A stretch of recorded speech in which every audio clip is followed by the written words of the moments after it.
Selamat siang Bu, terima kasih untuk waktu yang sudah diluangkan untuk kami, yang dimana kami akan mewawancarai Ibu mengenai sistem kepramukaan yang ada di SD Semansa Pelajaran ini. Perkenalkan Bu, nama saya Ani Jimbolon. Saya Keisha Dina Sekarang. Kami dari Universitas Terbuka Medan. Adapun pertanyaan yang akan kita tanyakan yaitu bagaimana struktur organisasi kepengurusan pramuka sekolah Ibu? Baik, jadi saya ingin menjelaskan di sini struktur kepramukaan di sekolah kita itu di tahun 2024 sekolah kita sudah disahkan gugus depannya dan diundang dari WhatsApp kemarin untuk mensahkannya. Jadi struktur organisasi kepemimpinan di SD Pramuka di SD Swasta Sinusuk ini sudah tercatat semuanya.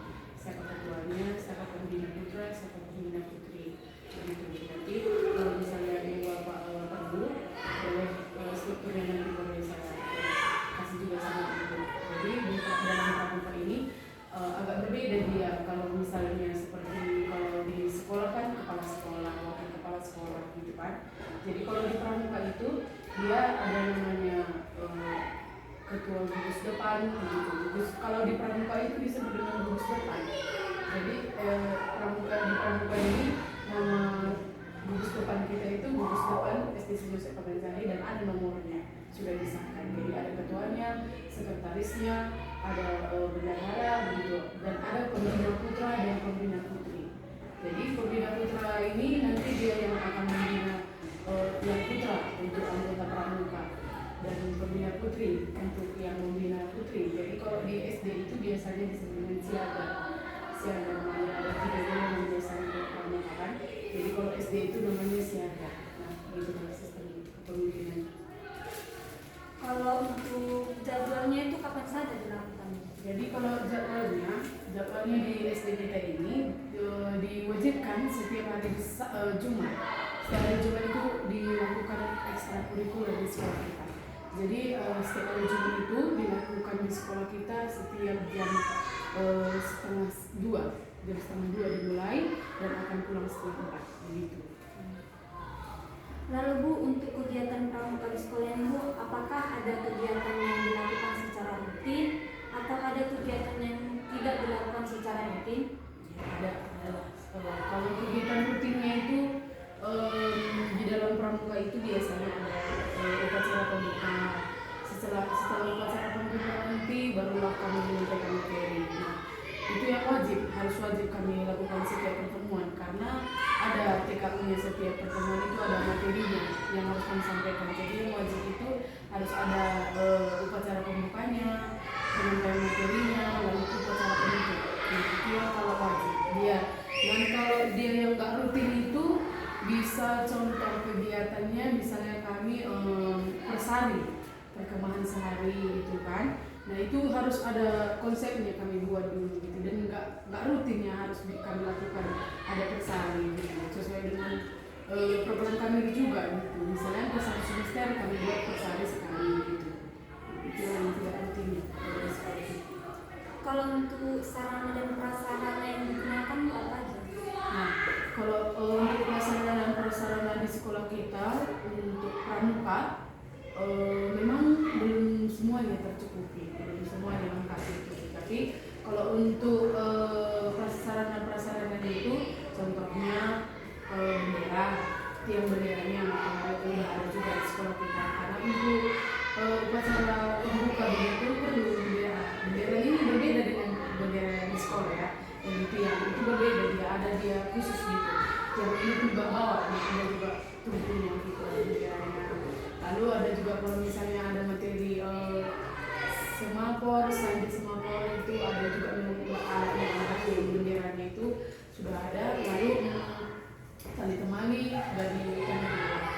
Jadi sarana dan prasarana untuk pramuka ada juga khusus ruangnya dibuat di sekolah kita untuk alat-alat pramuka. Lalu bagaimana sistem penilaian kegiatan kepramukaan yang dibentuk di sekolah?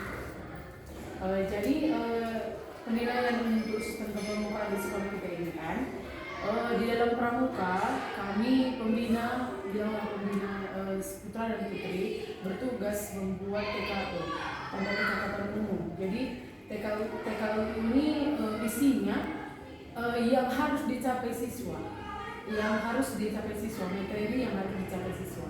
Jadi setiap pertemuan itu sebenarnya ada penilaiannya. Jadi seperti rapor sebenarnya.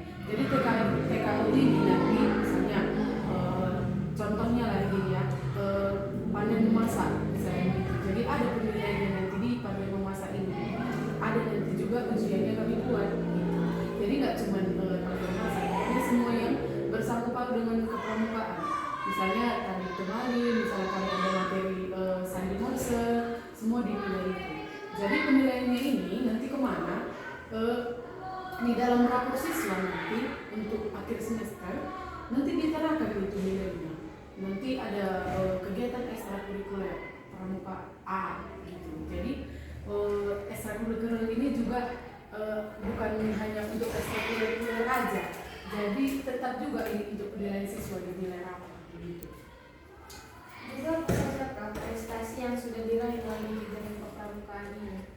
Kalau prestasi memang sudah cukup banyak untuk kepramukaan. Hanya saja untuk program dari kuarter sendiri memang belum ada program mereka. Jadi kalau misalnya pun ada program mereka, kita tetap juga ikut untuk menjalankan ini. Tapi kalau prestasi-prestasi yang lainnya, misalnya tadi ikut baris berbaris kemarin juara 1 dari tingkat kabupaten.